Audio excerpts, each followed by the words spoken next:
Sinagip sa Batangas City ang mag-asawang sakay ng e-bike na tinangay habang tinatawid ang isang spillway. Maingat ding tinawid ng ilang naulila ang umaapaw na spillway habang buhat ang isang kabaong. Saksi si June Veneracion. Dahan-dahan at maingat itinawid ng mga lalaking ito ang umaapaw na spillway sa Laurel, Batangas habang buhat ang isang kabaong. Kasunod nilang naglalakad ang mga kamag-anak at mga nakikiramay. Hindi nagpatinag sa malakas na ulan at ragasaan ng tubig para lamang maihatid sa sementeryo ang mahal sa buhay. Naawa ko kami sa kanila dahil kahit o lakas ng baha ng lakas o ng ulan at baha o pinipilit pa rin nilang libing ng kanilang mga kamag-anak. Ang spillway ang pinakamalapit na daanan papuntang sementeryo. Kita nyo naman kung gaano kalakas yung agos ng ilog dito sa ibabaw ng spillway. Ganyan yung sinuong ng mga nakipaglibing kaninang umaga. Pero para sa mga otoridad, lubhang napakadelikado na kanilang ginawa. Kaya simula ngayong araw ay mas hinigpitan na nila ang pagbabantay dito sa spillway. Bantay sarado ito ng Coast Guard. Kasama nila nagmo-monitor ang ilang pulis at mga taga Bureau of Fire Protection. Taas-baba naman ang baha sa mga kalsada sa bayan ng Lemery, lalo na sa kalsada papuntang munisipyo. Wala hong tigil ang ulan. Tayo naman po ay wala din hong tigil sa paglilinis. Binahari ng diversion road at ang daanan sa barangay Palanas papasok sa Lemery Town.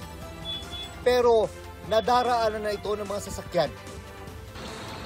Kaninang umaga, malalim din ang baha sa bypass road. Ang ilang sasakyang nilusong ang baha, di na nakayanan ang taas ng tubig. Gaya ni RJ na nagmamadaling umuwi para alalayan ang mga magulang.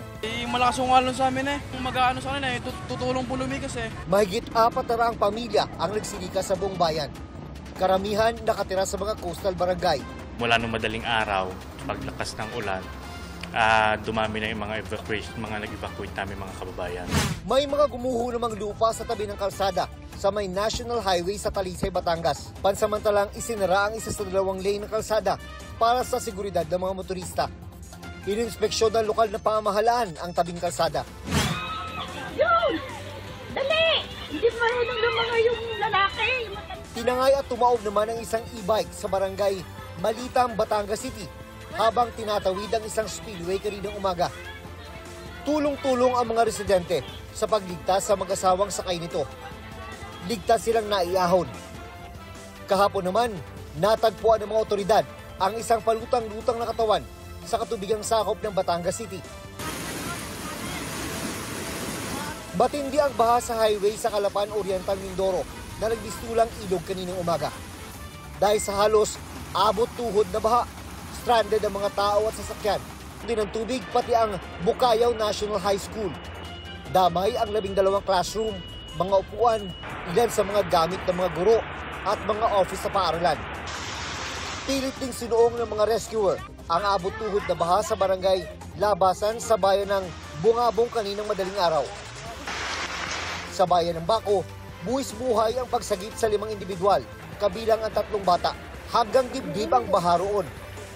Gamit ang isang lubid, tulong-tulong ang mga rescuer para di matangay ng rumaragas ang baha. Ang isa sa mga igilikas, isinakay sa likod ng isa sa mga rescuer habang tinatawid ang baha. Forced evacuation naman ang ipinatupad sa Sitio Pulong Bagto, Barangay Balansay sa Mamburao Occidental, Mindoro. Isang bangka naman sa Mamburao River ang tulong-tulong na itinali ng mga otoridad para hindi anurin. Kasunod ng pagpalo sa critical level ng tubig sa Mamburao River. Para sa GMA Integrated News, ako si June Veneracion, ang inyong saksi. Mga kapuso, maging una sa saksi. Mag-subscribe sa GMA Integrated News sa YouTube para sa iba't ibang balita.